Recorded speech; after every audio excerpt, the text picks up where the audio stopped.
Hello, and welcome back to Pass Gas by Donut Media. I'm your host, James Pumphrey, joined, as always, by my son, Nolan J. Sykes. Hello, hello, hello, hello. The J stands for James's son.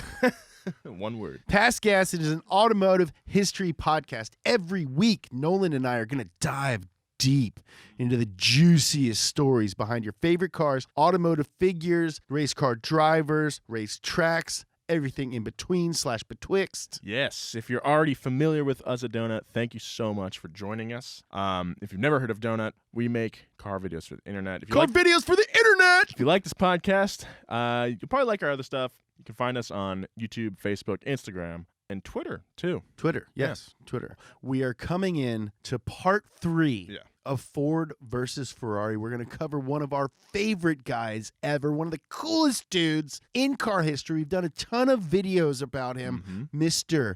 Carroll Shelby. Hello. Whoa. I'm Carroll Shelby. Performance is my business. Our sources for today are Carroll Shelby, the authorized biography by Rinsey Mills, and Go Like Hell by A.J. Blame. So we're gonna start by introducing Carroll Shelby. We're gonna Tarantino it. Rewind from 1964, where we left off in our last episode, and learn about Carroll, and then we're gonna go forward in time and then continue the story where we left off. Dude, that is... Yeah. I believe we are the first podcast to tell a story in a non-linear fashion. Yeah, we must be the only ones who's ever done this. Buckle up, anyway, buckaroos. Ready? All right. Pass Gas Podcast. It's about cars, it's not about Fords. Carroll Shelby was born on January 11th, 1923. Or was he? I'm kidding. On a 500-acre farm just outside of Leesburg in East Texas. Shelby's family moved to Dallas when he was still young, and he grew up watching auto races in the surrounding area with his pop. By the time he turned 18, Carroll knew there were 2 things he wanted to do with his life, okay? He wanted to be a professional race car driver, or he wanted to be a pilot. Now, being a pilot was a lot easier to do because racing takes a lot of money. So, as soon as he graduated from high school, he enlisted in the Air Force and was flying trainer airplanes throughout World War II, training bomber pilots to fight on the front lines. Interesting. So, how did he know what to tell him to do if he'd never done it? You see what I'm saying? Yeah. Like, it's kind of like, hey, I think it'll probably be like this over there.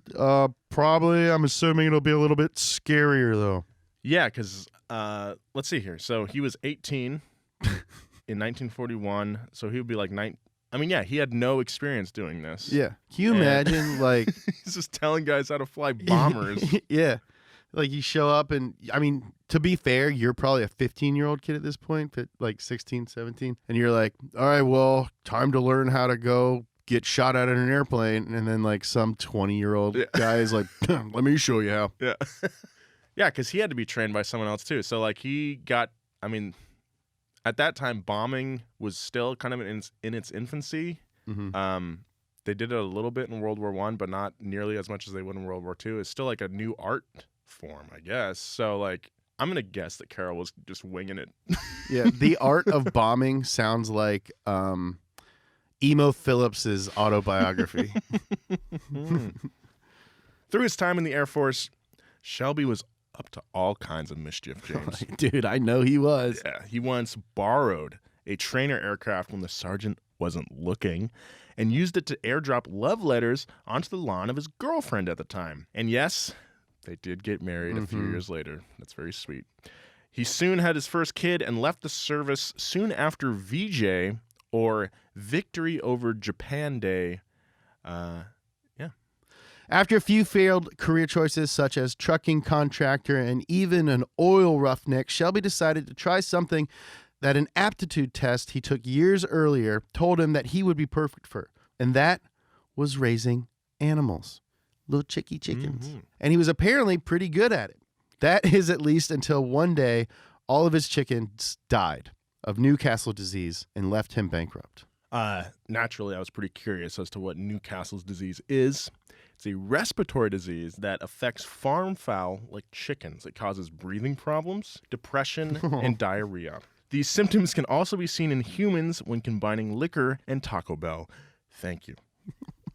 Stupid.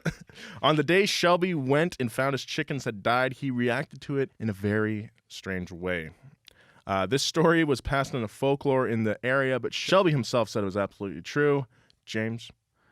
I woke up one morning and all my chickens had died. So I filled this truck full of them and I went all around town to all my friends. And I'd walk in and I'd say, I've been thinking about you, so I brought you a chicken. And I'd lay this chicken on their desk. I went around all the banks, businesses, everybody I knew. I brought them a dead chicken, guts, feathers and all. I'd lay it on their desk and walk out. Very cool. Very cool. What a weird guy. I mean, we're like huge fans of Carroll Shelby, Yeah. and I've never heard this before. I've never heard that story, but like it just makes me like him so much more. It's so weird. It's so on brand for him. Do you think he like snapped and he was dealing with it in a weird way, or do you think he was just like, well, I might as well get a funny joke out of it. I'm gonna walk around till Maybe it's like 70-30, because like, dude, like that aptitude test told him he's good at chicken farming. He probably had a handle on it for a little bit and then like invest all of his money in it, and then his entire life's work just gets like wiped out. Hey, have you seen Carroll lately? Yeah, he came by my office. During his stint as a poultry farmer, Shelby had begun pursuing another lifelong interest. He started racing. Shelby officially got behind the wheel of a race car for the first time in 1952, having convinced one of his friends, again, so Shelby, having convinced one of his friends to lend him their MGTC. The natural talent he was, Shelby won his first ever road race with that MG. Feeling a bit lucky, Shelby decided to enter into another street race later that day, but this time against faster cars such as the Jaguar XK120. And he won that too. From the very beginning, Shelby was an unstoppable presence on the track. I just want to point out, Enzo Ferrari's first race, he got second. And he cried his little eyes out in his car afterwards. Shelby, first race, first place. Did so good, he didn't cry his eyes out. He entered another race that same day and won it. Shelby continued to race, upgrading from the MG to an Allard. Although the Allard was still much slower than his competitors, he was impossible to beat when it came to maneuverability. He just had a natural connection with his car. He knew what it was doing at all times. Shelby would either win or place within the top 5 of every race he participated in. And after a while, he started receiving a bit of attention from other teams. Ooh, I bet. In 1956, Aston Martin team manager John Weir, or Wire, we still don't know how it's pronounced. I'm gonna say We never Weir. will. Nobody knows. I'm going to say John Weir. He doesn't even know. When he introduces himself, he goes, hello, my name is John Weir? Wire? Wire. Wire. He has 2 IDs. They both say the same thing. In 1956, Aston Martin team manager John Weir, from the last episode, John Weir. he would later help design the GT40. Anyway, Wire approached Shelby and asked him to join the team. Shelby was brought overseas and began to display his amazing driving abilities to a European audience. Now that he was behind some of the most powerful vehicles on the planet, he was unstoppable. In 1959, he even brought home the checkered flag for Aston Martin at the 24 Hours of Le Mans. By 1960, a heart condition that plagued Carroll Shelby as a child returned. By the age of 7, Shelby had been diagnosed with a heart valve leakage problem, which had caused him to live most of his early childhood bedridden due to severe chest pains. While doctors had okayed him in his youth, his condition had returned with a vengeance. He was forced to hold a nitroglycerin tablet beneath his tongue for the entirety of his final race at Laguna Seca in 1960, just to manage the chest pain. Nitroglycerin works to help prevent angina pectoris, or localized chest pains, and even relieve it. So, Good to know. good to know. Yeah. Of course, Shelby won that race, but was forced to retire from racing immediately after that, the age of 37. That's crazy to think about. That it's 37. That's old as frig, dude. Is it? For an athlete? Maybe. Dude, 37's super old. I guess not for race car drivers. There's like half of the guys in NASCAR are like 58. Yeah. But for like an athlete to be 47, like LeBron James is old, and he's my age. How old is he? He's 34. He's 34? Yeah. We graduated high school the same year. That's crazy. I thought he was like 40. Right? Yeah, because athletes are younger than us. He retired at 37, but like that's not young to retire. Never, yeah, I guess so. Like he retired from an old man disease, like his heart hurt. But Carroll Shelby wasn't the kind of man to just sit back and do nothing. He immediately opened his own racing school and began teaching people the way of the Shelbs. Shelby decided that his new purpose in life would to leave his mark on the automotive industry, and he opened up a small shop in Venice, California, not Italy, so he could do just that. By the way, the shop's address was 1042 Princeton. I looked at it on Google Maps last night, and now it's just like some lame work living space thing. Like there's no, you would never It's like know. a WeWork. Yeah, Carroll Shelby's shop is now a WeWork. basically. Just like people in there drinking kombuchas Yep. and writing scripts and pretending they have a business. Yeah, exactly. I mean, that's most of Venice though right now, right? I guess either that or the heroin addicted homeless. It's a beautiful city. Yeah, we have a real housing problem here in Los Angeles going on right now. And Venice is at the epicenter. You know, where else can you buy an $8 million home and step on a heroin needle?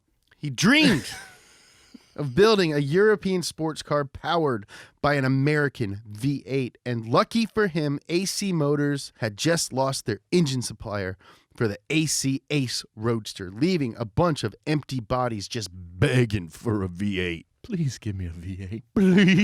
Please, sir. Just like those homeless people in Venice are begging for our politicians to wake up and our citizens to wake up and find some sort of solution. Nolan can't even afford a 10-bedroom home. Yeah, I'm forced to look for these just pathetic 7-bedroom homes. Yeah, you're slumming so it gross. in barely even a mansion. Dude, the last place you looked at didn't even have a freaking menagerie. I don't want anybody hosting a donut show who doesn't have an impressive menagerie and a roller coaster. All right, Shelby was a huge Chevrolet fan. So, of course, they were his first target for his patented Texas Charm. Unfortunately for him, though, they had no interest in supplying engines for such a project, as they were still trying to appear as predominantly anti-racing, despite the existence of their very own sports car. To learn more about why they were anti-racing, check out the episode of Bumper to Bumper where we talk about the secret Corvette that Chevy tried to kill. Nice plug. Thank you. They did not want a car in or outside their lineup that could outperform their very own Corvette, a car that had become the performance standard in America. So I think on Chevy's part, that's actually pretty reasonable. Well, actually, what was going on was Chevy had a 52% market share in the States.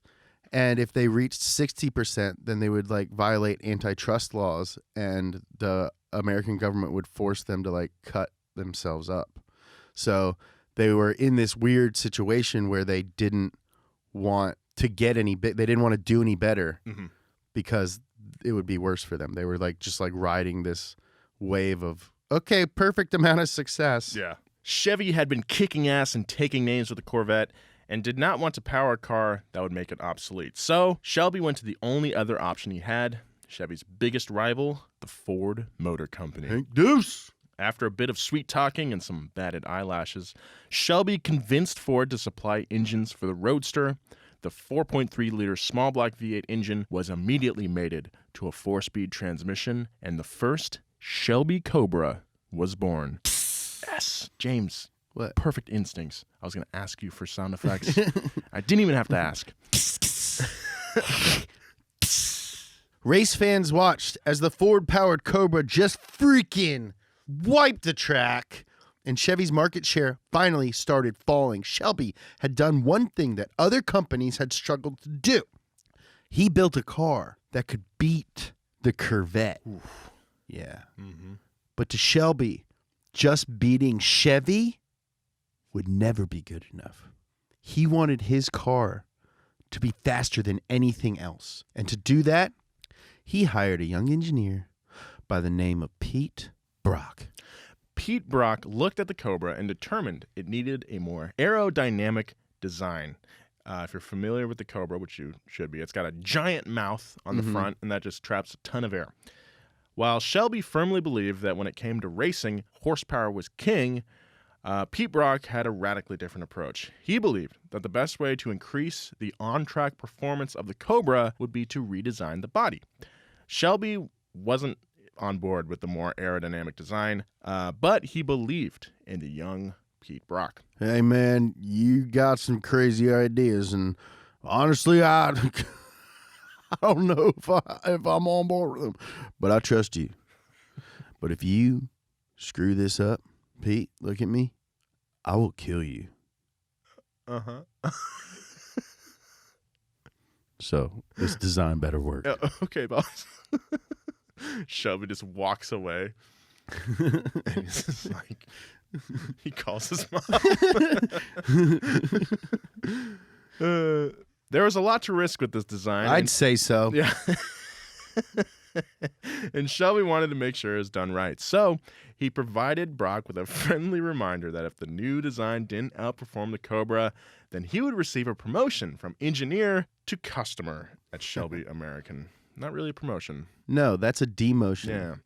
What was born was the racing coupe that looked radically different than anything else that had ever come out of Shelby American. The design was so radical that an aerospace engineer told Pete Brock to his face that the design would never work. Despite that, he stuck with his design, and the beautiful Shelby Daytona coupe was born. The Daytona utilized a larger 4.7-liter engine capable of producing over 400 brake horsepower, but the improved aerodynamics eliminated any issues at high speed normally suffered by open cockpit designs. This car could reach a top speed of over 190 miles per hour, which was good, as Shelby had once again set his eyes back at the 24 hours of Le Mans. 1964. Is this the one that Ford had the hard time with last time? The Daytona? Oh, No. in 64. Yeah. Yep, this is, so now we're back. Okay, that was the flashback. Oh, yeah. And now we're back to where we were. We're back in 1964. No, but the car is called the The Shelby. car's called the Daytona. Okay, so 1964. Yeah.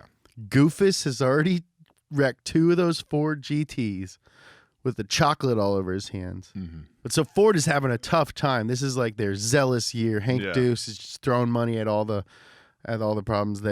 Ford has tried to buy Ferrari. Ferrari backed out at the last minute because Ford, broke their agreement. Yep. And Ford is in France just trying to beat Ferrari. They've spent millions of dollars on this car that kind of blows. Yep. Shelby shows up With his Daytona. with And his Daytona. in 64, while Ford was publicly trying to humiliate Ferrari in the prototype class, many people overlooked the amazing race that was being held just one class lower in the GT class. Shelby has entered his Shelby Daytona within the GT class. Not only did Shelby win that class that year, the Shelby American team placed 4th place in the entire race. While Ford had supplied minor financial support to his team, the executives were shook by what Shelby had actually managed to do. He had built a GT car that could fight above its own weight class and keep up with an entire racing class above it. Hank Deuce, a.k.a. Henry Ford II, who is actually Henry Ford's grandkid. Mm-hmm. Etzel was his dad. Yep. Was enamored with the Shelby American team. And after the absolute tragedy of a race that his team had endured, Hank decided to finally hand the reins of the GT40 over to Carroll Shelby. When it came to fighting outside his weight class, Shelby was a master. Mm-hmm. By 1965, America was in the throes of a full-on speed revolution.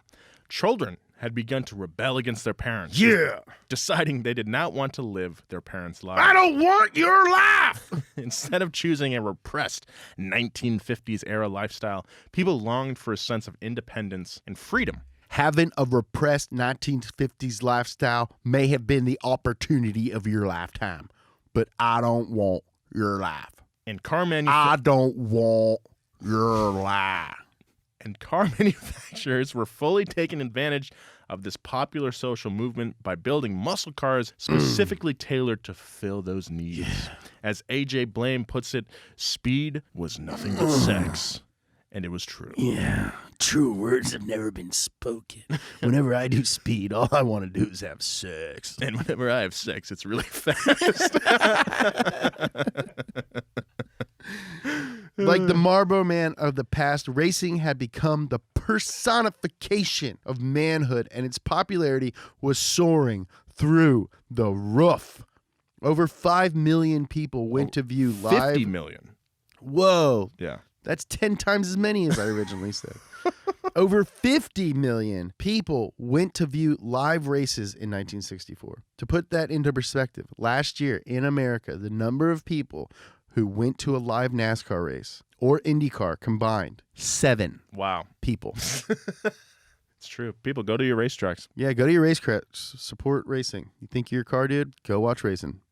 The popularity of the sport had grown so much that even Hollywood in California had begun incorporating fast and flashy automobiles and their drivers in their films, such as the James Bond franchise or Gone in 60 Seconds. The New York Times noted the new trend in 1965 and commented on the rampant automania that was taking place in the U.S.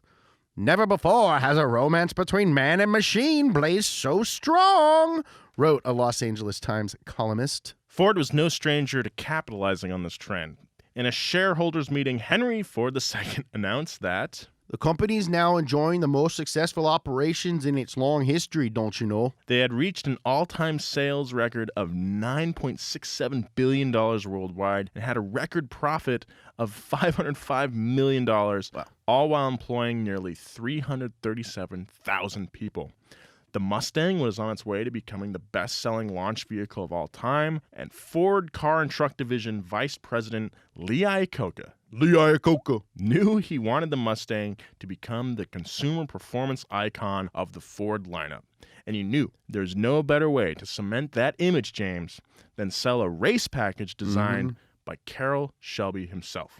Now, Shelby was like, I don't know if I can do it, man. It's the secretary's car. Shelby had said, but that didn't matter to Henry II. As long as Shelby could make it fast. I mean, it's not very masculine, you know what I mean? Yeah, what does that mean, secretary's car? It means, like, how like a man is the boss. Yeah, okay. And then you got like a woman working for you. Yeah. Doing all the woman stuff, like answering the phones. Hello, how are you? Because I'm not going to say that. I'm a man. I'm masculine. Yeah, men don't Yeah, so say hello. Mustang is a car for her. You see what I'm saying? Not really, but Yeah, it's a car for someone who likes to answer phones and make my appointments. Iacocca was going to be placing the GT40 next to every car in the Ford lineup in advertisements, and he wanted to make sure that the Mustang had a trim level that proved worthy of that honor. Henry II, a.k.a. Hank Deuce, went a bit crazy giving out promotions at this time. He promoted Lee Iacocca to VP of Ford, Lincoln, and Mercury, and he installed Don Frey at the top of the Ford division. On top of all that, he promoted his wife to a more relationship-independent role in his life, meaning Hank Deuce divorced her and married his Italian mistress. Oh, my God. So he just goes to Italy to, like, he probably met her when he was over there trying to set up the Ferrari. Or he didn't go over there. I'm sure. I mean, of course he went over there. He has an Italian mistress. Yeah. He didn't meet her on the internet. On OkCupid. Yeah, that computer that they built to test the GT40 originally, he also like got online and started creeping AIM message rooms. He's on LinkedIn. Yeah. Oh, wow. I met her on a computer. A what? The computer. The what? What a piece of garbage this guy is. I like him less every time we talk about him. The change in he really is my least favorite guy. He's not the hero in this story. If you're following along and you're saying, hey, I like this Hank Deuce guy, no. The change in marital status helped Hank's new public persona embody the spirit of the new Ford Motor Company. Rebellion, sex, and risk. Buy a Ford, divorce your wife. Hey, honey, it's just not working out. You know, you don't really fit in with the new image of the company. So, deal's off. Yeah. On January 27th, 1965, Ford announced to the world that they would officially be teaming up with Shelby American to build and race all of Ford's competition sports car. I didn't know it was that big of a deal. Yeah, huge deal. It was like a big announcement. Yeah. So they were basically saying that across the board, Shelby is involved with our racing team. Essentially, the deal that he made with Ferrari initially, God, he goes and does with Shelby. this just gets more frustrating every page. Just like, I don't want to make it sound like we're just totally shitting on Ford, but like in retrospect, a lot of bad decisions were made. Yeah, I mean, that's what happens when the way you become the head of one of the largest companies in America is to be the son of the last guy who was the head, and like his dad was the head of it before him. Yeah. This is why we moved away from England and came over here. Yeah. Leo Beebe, director of special vehicles, had this to say. We're taking this move to consolidate the construction of racing on all GT-type vehicles within the same specialist organization. During that same announcement, Ford paraded its new racing versions of the Mustang, including the Mustang GT350. The prices of these new Mustangs ranged from $6,000 to $9,000, prices that were outrageous at the time, especially for a Ford, but nobody expected that someday those same cars would be fetching hundreds of thousands of dollars at auctions over 50 years later. I would definitely like a GT350. An old one? Yeah, that'd be sick. Yeah, that's a really cool car. That'd More be than cool. the 500? Yeah. I'm going to have to think about that. This legendary lineup was finished with the GT40. Unlike all other cars, the GT40 had no price tag. Wow. People could only imagine how much one of those would cost to purchase, let alone how much Ford had sunk in development. Beebe stated that this year the car would only be focused on winning the big three races: the Daytona Continental 2,000-kilometer race in February, the 12 Hours of Sebring in March, and the 24 Hours of Le Mans in June. Immediately after the announcement and demonstration, the GT40s were shipped to a new Shelby American plant located in the City of Angels. Unlike his old two-car garage in Venice, the new plant stretched over 12.5 acres of land bordering Los Angeles International Airport. Hey, that's kind of near my house. Yeah. The site consisted of two hangars that had recently been used by North American Aviation to build Sabre military jets, totaling over 96,000 square feet of space. Again, I had no idea, even though we've done so many videos on Shelby, I had no idea what a massive partnership this was. Yeah, this is huge. Like, it's just so cool to see a guy go from like homegrown basically into like being, I won't say corporate, but like, I mean, he made it. He made it. The official move of Shelby American into the new space took place on March 1st, 1965. One hangar housed the racing shop and administrative offices, while the other hangar had an assembly line. The second hangar is where each Cobra and Shelby Mustang were hand-built at the rate of 125 cars per month. So that's like 4 cars a day almost, a little over that. Yeah. That's cool. The team had just begun adjusting to life in the new facility and had already begun speeding up. Only 3 years after the official debut of the Cobra, Shelby had become the largest independent sports car manufacturer in America, with its sales creeping past $10 million per year. That's insane. Was this 1965? Yeah, that's a lot of money. That's a lot of money. Wow. His business held a shocking number of similarities to the one run by Enzo Ferrari over in Maranello. But unlike Ferrari, Shelby was a bit of a showman. But it's like Hank Deuce screwed over the Italian sports car company and then found the equivalent American sports car company and screwed over his American wife and found the equivalent Italian wife. This guy, dude. Again, Shelby, a showman. One visitor to the facility described Carroll Shelby as pacing about relentlessly like a lawman who expected trouble suddenly to burst out behind every swinging door in town. Who is this visitor? Doc Holliday. Just like the most eloquent cowboy ever. Carroll moved so fast that even his secretary, who drove a Mustang probably, had to quit out of frustration. You have to go 90 miles per hour to keep up with him, and I'm just an old-fashioned 80-mile-per-hour girl. She sounds nice. She sounds great. Yeah. Everyone back then just spoke so cool. Yeah. While Shelby had gotten used to the new conditions and increased productivity, many of his workers were really taking some time to adjust to the new situation. They were uncomfortable with the new environment and disliked that they were now working alongside, quote, professionals in suits. Yeah. These guys probably just went to work in T-shirts and jeans, and Yeah. that was good enough for them because it really was. But then Ford nerds come in. Ugh. As soon as they had the chance, Shelby threw driver Ken Miles into the GT40 to begin preparations for the Daytona Continental. At this point, the car had been taken apart so many times that it had lost all of its original settings. It may sound odd, but our first job was actually to get the cars back to where they had started, said Miles. The team from Shelby American headed to Willow Springs to test the car. Technicians from Aeronutronic, a Ford-owned aerospace company, met them at the track. The technicians arrived with the most advanced computer systems they could get a hold of, and they rigged it up inside the passenger seat. It filled over half the car, but enabled the engineers to get real-time data trackside during testing. This was probably the first time computer equipment was used in the development of a race car directly on the track. While the techs set up the computer, Shelby's team manager, Carroll Smith, 2 guys named Carroll, get out of town, decided to gather information the old-fashioned way. Using some Scotch tape and some yarn, Carroll Smith covered the driver's side of the car in small strips of yarn, enabling the team to observe the airflow around the car's body as it drove by. We don't need no highfalutin computer tutor. We got good old-fashioned art supplies. We got a Michael's down the street. There's a Michael's down the street, and I got a gift card left over for Christmas.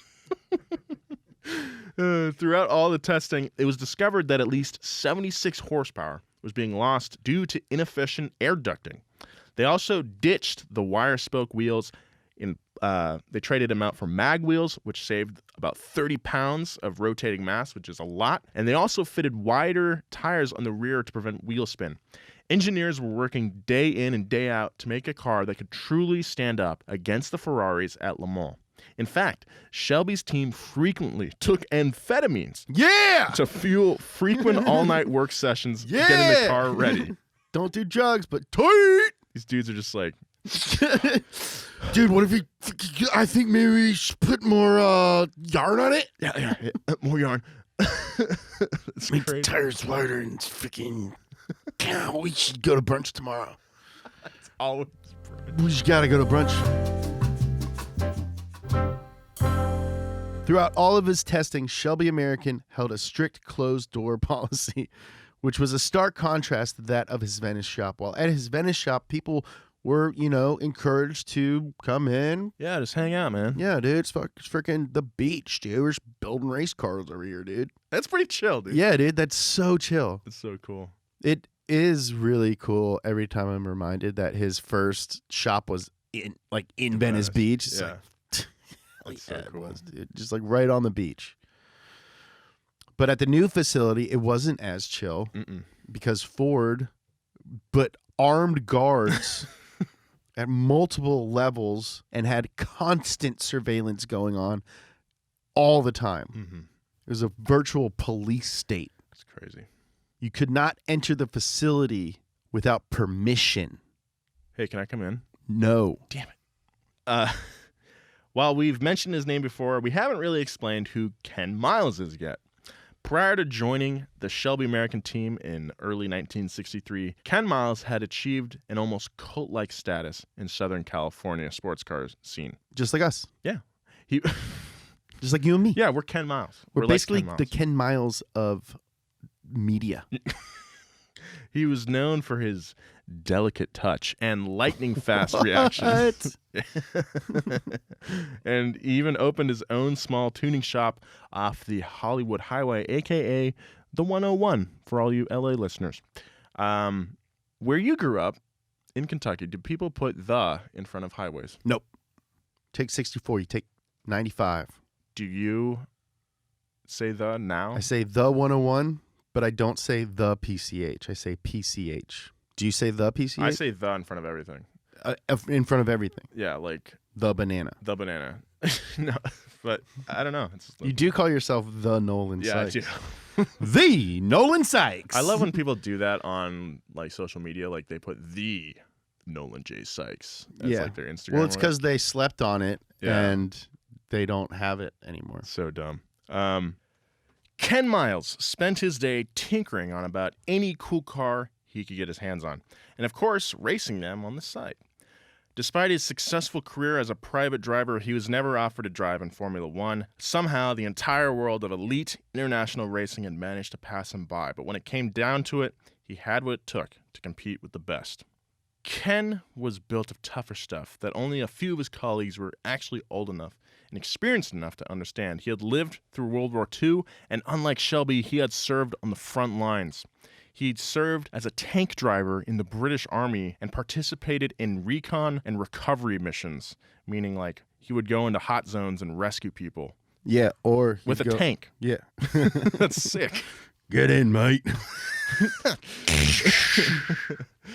His lightning-fast reflexes saved his life on multiple occasions, including an encounter with a German officer as he rounded a hallway on foot in battle. Dude, like Yeah. freaking Battlefield. Yeah, meaning he killed a Nazi OK Corral style. What's that mean? I don't just like quick draw He McGraw. shoot him, or are you sure he didn't kill him with a knife? How do you know he didn't crack his neck like Arnold? I choose to believe that he ripped the guy's head off. Yeah, just twisted it off like sweet, a grape. Sweet dreams, you pug. That's badass though, dude. Yeah. While he never spoke of the war, he would wear his old army jacket like a flag on his back all throughout the 60s. Damn, dude. Like, he was proud of his service, but he also knew that the racetrack was not the place to be reminiscing over war stories. In fact, he took his job as a racer very seriously. He even once said, You know, I'd rather die in a racing car than get eaten up by cancer. it was that attitude that made him the perfect candidate to be a lead driver at the upcoming Daytona endurance race. I'd rather die in a race car than get eaten up by cancer. I'm going to go get a hot dog. You guys want anything? Just totally unprompted. Yeah, he's just like sitting on the wall, just like staring off. He's like, yeah, I'd probably rather die here. In the pits before the race, Shelby made sure that Miles was introduced to his new racing partner, a Texan named Lloyd Ruby. Though Shelby pronounced his name Lloyd Ruby. Lloyd Ruby. Is that a joke? No, I don't. I think it's just, I remember reading that. Lloyd Ruby? Lord Ruby. Lloyd There Ruby. must be some way we're not getting it. So Ruby was an experienced IndyCar driver, but Miles was worried that he would not do very well. Ruby walked so slowly that he appeared to be drunk, and Miles had no tolerance for anyone who was slower than him. You walk slower than me? Screw you, dude. You walk slower than me, mate. I got no tolerance for it. I only like fast walkers. He'd love Jesse. Jesse walks so fast. Yeah. Both Ruby and Miles had such thick accents and such different thick accents that they could barely understand what each other was saying. Yet when they put Ruby behind the wheel, he was incredible, Ooh. Nolan. He was flat out the entire time and flew around the track. Luckily for Shelby, Miles and Ruby formed a connection deeper than words and could convey their entire race plan with a simple nod. That's crazy. Shelby was floored as he was washed over with a wave of confidence at the team he had chosen. That's good stuff. Everything's fallen into place. The exact opposite. Finally working out. At 10 a.m., the race began. While it only lasted 12 hours, Daytona was incredibly tough on cars. Ferrari driver John Surtees immediately took the lead in his prototype V12. Shelby knew that his only chance to win was for Surtees to break down. And as luck would have it, Surtees blew a tire a few hours into the race, and his Ferrari was thrown into the grass, removing him from the race entirely. Mamma mia, my tire, she blew. The GT40 was finally in the lead, and it held that position until the end of the race. At 10 p.m., the checkered flag waved, and Shelby's cars had placed first through fifth. After preparing over 8 weeks for the race, the team had finally brought home a checkered flag for Ford, and more importantly, for Henry II. This was the first time in more than 40 years that an American car had won at a sanctioned international race. Wow. And how did Shelby respond to the good news? I got drunker than shit. That's a quote. That's a quote. From the dude. Quote, unquote. I got drunker than shit. Yeah, that means we don't have to bleep it. Yeah. It's a quote. It's historical. Needless to say, Enzo Ferrari was pissed. How could Ford dump so much money into a car and just win? Where was the work ethic? The entire GT40 project had gone completely against the standards held by Enzo Ferrari. Ford was starting to win, and he was having none of it. The next day, Enzo played his trump card. He released a headline that appeared all over Europe and America stating, "Ferrari cars quit world title meet. I'm never gonna race again. Never." Of course, everyone knew he was bluffing. If Ferrari stopped racing, there would be no more Ferrari. No, I'm not bluffing. I mean it. Enzo, come on. No, I don't want to race Come no on. more. Enzo, if you stop racing, your brand is dead. We all know that. You don't even care if a Ferrari go away. Don't say that. It's how I feel sometimes. Oh, what's the problem? I feel like everybody like a Ford, nobody like a Ferrari. Look, man, they just won one race. One race. Tell me you like me. Well, of course I like you, You Enzo. do? Yes, but Are you a break up with it, Enzo? no, I love you. I love you too. But Enzo's willingness to release such a headline demonstrated just how displeased he really was, and frankly, how much of a drama queen he was. But Ford and Shelby didn't care about how displeased he was. They were too busy preparing for their second big race of that year, the 12 Hours of Sebring. Carroll was sitting in his office one day when his phone began to ring. It was Alec Ullman, the man behind the 12 Hours of Sebring. Hey, Carol, I got this car. It's called the Chaparral or something. It's this weird Texan guy, Jim Hall. Yeah, he built it. Either way, this guy wants to race. Now, technically, it doesn't actually qualify, but that's all right. Who really is the FIA anyway? Yeah. No, man, it's Chevy powered. Yeah, I'm thinking about pitting Ford against Chevy. Yeah, I think it would bring in a lot, and I mean a lot of happy audience members. Okay, I hear you about to say no over there, but just hear me out, okay? I'm very poor, and I need this. I've been losing a lot of money. I really, really need this. Thanks, Carol. Obviously, this was a pretty solid argument on Ullman's part, and despite the fact that the Chaparral was rumored to be secretly funded by Chevrolet, Shelby still agreed to let it run under one condition. I don't give a shit if the Chaparral runs. As long as you don't give Jim Hall the trophy and you tell the world that it is a 1,500-pound car and we have to weigh over 2,000 pounds. Seems fair. Yeah, so basically the Chaparral did not qualify for any class. It was just like really freaking fast. Yeah. And Jim Hall wanted to prove that it could beat anything. Mm-hmm. And we'll see how that works out. Shelby was going to be sure it was clear as night and day that the Chaparral didn't belong in the race. But as soon as he hung up the phone, he felt like he made a terrible mistake.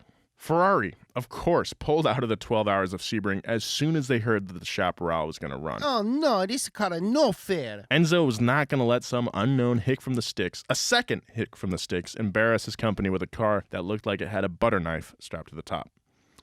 At 10 a.m., the race started. The 5.2-mile track was placed on a perfectly flat, retired military airfield, a placement they would soon regret. The Chaparral was impossible to catch on the flat ground. It was impossibly fast and absolutely wiped the floor with its opponents. If you guys are unfamiliar with Sebring, it's one of the most legendary tracks in the U.S., but two, if you have the time, definitely try it out on one of your simulators like Forza. It's such an incredibly complex track, and it is completely flat. No hills? No hills. At 3:25 p.m., it started to rain a lot. Within minutes, the track was pounded by a tropical storm and flooded the track. Water was upwards of 6 inches deep in some places. Visibility was non-existent, and the race had slowed to a crawl. Phil Hill brought his GT40 into the pit. When he opened the door, water poured out of the car. As he tried to get out, Shelby pushed him back in. Get back in there. While a mechanic punched holes in the floor with a hammer to drain the water. Watch out for my balls. Hill screamed. Of course, the race was a disaster. Even truck driver Red Pierce suffered during this race as he was spotted unconscious, face down in the water in the paddock. He had apparently been electrocuted by a soaked generator. Wow. Unsurprisingly, though, Hall won the race with the Chaparral, taking away Ferrari's victory streak at Sebring. While the trophy was officially awarded to Shelby and his team, the news media only cared about the Chaparral. Headlines read, Hall ushers in a new era at Sebring. Of course, Shelby was pissed alongside everyone else at Ford. They had one more chance to fix their reputation, and that was the 24 hours of Le Mans. During the Le Mans test weekend, Shelby's health issues had started catching up with him yet again. His angina, grow up. All right, sorry. His angina, which is his chest pain, was killing him, literally. About 5 years prior, Shelby's doctor told him that there was a chance that it would lead to his death within 5 years. And he had been given that news almost 5 years ago to the day. So he's like, might die today. Yeah. Hey, what day is it? Oh, crap. Oh. Shelby lived every day with the fear that at any moment his heart could give out and he'd be dead. But he didn't let that stop him from racing. The coolest change to the GT40 happened without Shelby's involvement. Over the past 4 months, while Shelby had been busy in racing the previous GT40s, Roy Lunn, remember him from the previous episode, had devised a little scheme at his personal shop, Carcraft. He and 5 other staff members had been busy building the newest prototype racer for Le Mans. And this prototype had one major change, and that was the engine. The previous 289 cubic inch Fairlane V8 had been replaced with a much larger, much more powerful big block 427 7-liter V8. Woot woot. Big boy. Yeah, we can get a woot woot. Woot woot. All right. The engine was huge. It was the largest engine that Ford had ever produced up till then. 7 liters was the max displacement allowed by many racing organizations at the time. If that wasn't the case, I'd imagine they'd gone bigger.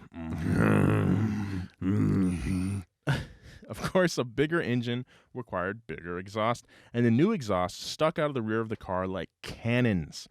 The 7-liter engine had already conquered stock car racing that year, winning, curiously, 48 out of 45 Grand Nationals. I don't know how that's possible, but that's what happened. They were excited to see if the engine could handle running against the best of the rest of the world had to offer. Testing of the new version of the GT40 began almost immediately after presenting it to Don Frey in May. The race was 1 month away, and everyone was on a very tight schedule. They're never efficient with their time, it feels like. No, it's like the deadline's coming up, guys. Yeah, they're like a velocity Yeah. car show. SEMA is 2 days away, and we've just started working. I gotta build this race car in 48 hours to go win Le Mans. They brought the car to Romeo, Michigan, where they tested it on a high-speed test track. The car was terrifyingly fast. In fact, test driver Tom Payne, a Ford dealer... Why do they keep letting dealership owners drive their cars? I was about to say. A Ford dealer owner from Michigan said, well, I suppose you'd like to know what the dials were reading. Well, I don't have the nerve to look down at them. To be honest, I'd be scared if I had driven the car over 200 miles per hour on my second lap. Why are they giving these cars to They dealers? just keep handing over these like multi-million-dollar race cars to guys who own their dealerships. And like So they're all stupid. like, even that guy's quote is like, I was too scared to look at any of the stuff. So like, what good is testing? It's like, how fast did you go? I don't know. Did you know it was scary in there? I had my eyes closed half the time. I just won a raffle. Immediately after, they decided this is the car they needed for Le Mans. They ordered another one be built and shipped the one used in testing off to Shelby for additional tuning. They dubbed this new version of the GT40 the GT40 Mark II. Just like Iron Man. Back at his assembly plant in L.A., Shelby was increasingly exhausted from the pre-Le Mans schedule, and his health had been consistently declining. But he still used his good old Texas charm to win his way into the hearts of every person he met. Ford had a great racing year in 1965. They had won NASCAR and Indy. The only race left on Ford's agenda was Le Mans, and the responsibility of winning that race was placed firmly on Shelby's shoulders. One day, Shelby gave Hank Deuce a tour of his facility, showing him his collection of GT350s and Cobras, along with the 2 new GT40s. Shelby was described as a kid in a candy shop. A Ford exec even commented to Henry, can you imagine a guy getting paid for doing this? Shelby was doing what he loved, and he was not afraid to show it. But back in Italy, it was a different story. Oh, no. Ferrari had just begun testing his new 4-liter V12 330 P2 at Monza. A promising new local Italian racer named Bruno Deserti was invited to test the car for Ferrari. This test would also act as an audition to cast Deserti as an official Ferrari racing driver, something he had always dreamed of, or should we say, nightmared of? Ferrari saw himself in Deserti and remembered the pressure that he felt the first time he was in Deserti's position, trying out for Alfa Romeo so many years before. When such a passion connected to the human spirit explodes like this, it is stronger than a life itself. It is stronger than a death. Jesus. Testing of the new Ferrari began. At 6:55 p.m., the car came to be refueled. A few laps later, the whine of the V12 fell silent. Only Ferrari driver Lorenzo Bandini saw Deserti as he flew off the track. The car was found on its side, buried 50 meters in the woods, torn to pieces and smoking. Deserti was slumped over the cockpit. He died shortly after 7 p.m. He was only 23 years old. A promising Ferrari racing career was cut short by a simple accident during an event that was supposed to launch the rest of his career. The accident was tragic news for Ferrari, but another tragic component was all the testing information was lost when the car was crashed. All of the work that had been done on their cars was destroyed, and Ferrari was left without a proven car only 4 weeks before the biggest race in the world. By June, press outlets worldwide had picked up on the story of the second round of Ford versus Ferrari. Le Mans was still certainly a big deal for manufacturers. The New York Times stated that Enzo Ferrari believes that a win at Le Mans sells more cars than all of their victories combined. But more impressive was the buzz around Ford's attempted conquest of Ferrari. The papers were calling Ford's invasion of European motorsports the biggest American invasion since Normandy. Dude, that's such a dick move. Like, what if Toyota was like, it's the biggest Japanese bomb since Pearl Harbor. Toyota-thon 2019. Yeah, that's pretty insensitive on their part. That invasion was, at this point, only 22 years since that. It's yeah, man, thousands of people gave their lives to liberate France from Nazi occupation. This is pretty much the same thing. Yeah, this is pretty much second. That was big. This is almost as big. We got 6 race cars. 6 Fords entered the race, prepared to beat the 10 Ferraris. On the night of Wednesday, June 16th, 1965, a violent storm blew through eastern France, downing power lines and trees. For the first time ever, the opening day of practice at the circuit was canceled. The next day, the track had been cleared of downed branches. I used to get so excited when practice was canceled. Oh, dude, it's the best. I remember one time we had this huge storm, and our practice fields got completely soaked in mud. And we were out there for maybe 20 minutes. Everyone just got covered in mud. It was pretty gross. Yeah. And then we're like, oh, yeah, practice is going to be canceled. And then coach was like, all right, guys, go back up to the locker room. I think we're done down here. And we're just like, hell yeah. He's like, put your running shoes on. We're going to practice in the gym. And we're just like, oh. Just doing snakes. I don't know. We're just running plays in the gym. So dumb. I went to a Friday night lightsy all-boys Catholic school kind of thing. And football was a big deal. We had practice on 9/11.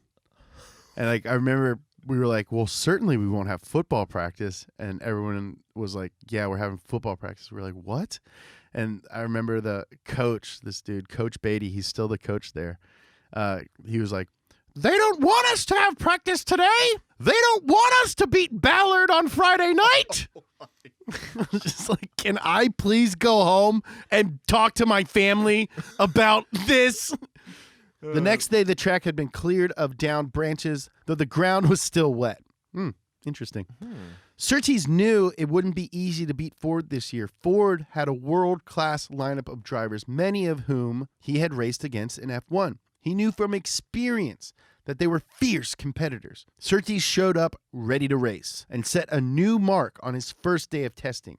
He recorded a lap time of 3 minutes. 38.8 seconds. It was only 3 years earlier that drivers have been challenged to beat a 4-minute lap time. Unlike the pits over at Ferrari, the Ford pit was filled with confusion. There were too many people. The race cars were all painted different colors, and nobody knew who was in charge. The men sent from Dearborn were refusing to listen to Shelby's teams. The Shelby guys don't have degrees. They aren't real engineers, grunted Dearborn workers. There was one thing worse than a disorganized paddock, and that was an unprepared car. The new Mark II was still terrifyingly unstable at high speeds. Luckily, Roy Lund was there to save the day. He grabbed some metal cutters and some sheet aluminum and started creating dorsal fins for the car, placing them where necessary. With the on-the-fly engineering solution completed by Lund, the car was ready to race. The GT40 managed to post the best time on the board, proving that Ford had made a faster car than Ferrari. Yay. Yay! Before the race, Shelby met one of his old friends from racing days, Maston Gregory. These guys have just insane names. Maston Gregory. My name is Maston Gregory. Also, my accent, I listened back. Actually, it's probably like Maston Gregory. Maston Gregory. Maston Gregory, put her there. They had won every race between the two coasts in America together. Gregory was piloting a 1-year out-of-date Ferrari 275 LM for Luigi Cinetti's North American racing team. I think we mentioned him in an earlier Episode 1. Episode 1. Everyone there knew there's no possibility of them winning with a obviously outdated car. Gregory was one of the first Americans to move to Italy to try to make it big in European racing. He was famous for two things: his trademark Coke bottle glasses and his aggressive racing style, paired with his even more bizarre crashing style. Gregory crashed cars in the most glorious way possible. Whenever he would lose control, he would simply stand up and jump out of the car before it hit whatever was in his path. He'd done it twice and survived. That's insane, That's dude. hilarious. That's like when you're in Grand Theft Auto 5 and you just bail out. Yeah. Unlike Shelby, Gregory had inherited his fortune at the age of 19 from his deceased father. He blew it all on racing Hell yeah. and was now trying to eke out a living from his past glories as a driver, slowly becoming more and more irrelevant. That's what I'm going to do. Yeah. Mm-hmm. Hey, remember I used to be on YouTube? Shelby saw what would have happened to him if he had not been forced to quit due to his health concerns. A man riding the wave of his former glory as far as it would take him. While they both enjoyed catching up, they were quickly summoned back to their pits. The race was about to begin. At 4 p.m., the flag dropped. The crowd watched in awe as the cars took off. The crowd was amazing this year, over 300,000 people in attendance. But this time, something strange had happened. A large portion of the audience were Americans who had made the trek to come and support Carroll Shelby in his quest to beat Ferrari. Immediately, the two GT40 Mark IIs took the lead, followed by Sykes in the Ferrari in third, chasing the cars at nearly 195 miles an hour. That's cooking. That's so fast, but also this is 65 now. Mm-hmm. These things are still basically tin cans with enormous V8s in them. Yeah. A GT40 is still only 40 centimeters tall? Yeah. 40 inches. I think it's Centimeters. Centimeters, yeah. Yeah. 40 inches. 40 inches. Inches. Okay, but still. Yeah. That's a tiny car. Yeah, they're tiny. It's like a baby car. With each lap, the two Mark IIs furthered their lead. By 38 minutes in, they were holding a 38-second lead over Sykes. However, the biggest downside of the 7-liter engines was their fuel consumption. Ooh. In a race, the engines were only getting 6 to 7 miles per gallon, which meant that over a gallon of fuel was being used each lap. But the increased number of fuel stops didn't matter as long as they kept a steady lead over the competition. By the third hour, the two Mark IIs held a steady lead until Carroll spotted the first sign of trouble. White smoke was spotted billowing from behind the cockpit of one of last year's 289 cubic inch GT40s, and thus began the plague. Starting with the 289 GT40s, the cars began to critically overheat. Engineers had decided to rebuild the engines a few days before the race, and they improperly installed the head gaskets, resulting in all recently rebuilt engines to overheat and have to drop out of the race. Luckily, the overheating issues had not yet spread to the Mark IIs, so there was still a chance that Ford could beat Ferrari. That was until the transmissions began failing within both of the cars. That's what happened last year. There was the fire and then the transmissions. At 8 p.m., Bruce McLaren pulled into the pit to switch drivers. As soon as Ken Miles pulled out with the car, it lost its gears and shredded its transmission. By 11 p.m., the other Mark II suffered a similar fate, with the clutch failing. Fortunately, though, they had set a record speed of 218 miles an hour on the Mulsanne Straight before bringing it into the pits. Well, they got that going for them. So Yeah. that's good. At least we set a friggin' record. Newspapers had gone from comparing the race to the American invasion of Normandy to comparing it to President Johnson's troops in Vietnam. Frickin' press. So not cool. Ferrari had also suffered failure during the race. The front suspension of Surtees's car collapsed, forcing him out as well. It was a result of the untested suspension due to the fatal accident only weeks prior. By the end, there were only 2 Ferraris left in the race. First place was a Ferrari official team. Second place was none other than the Kansas City Flash, racing for Luigi Chinetti. While Enzo offered Luigi incentives to throw the race, Luigi had denied him. He had been the first to import Ferraris to the U.S., and Enzo had always treated him like shit. That's a quote. Mm-hmm. He considered this to be his chance to exact revenge on Enzo by beating him with a car that had been laughed at only hours earlier. Maston Gregory took the lead as the tires burst on the Ferrari in front of him.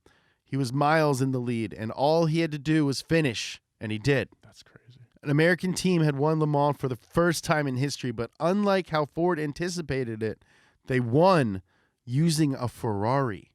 Better luck next time. Which is where we'll be in our conclusion next week on Past Gas. Woo! Nolan, do we have anything to promote?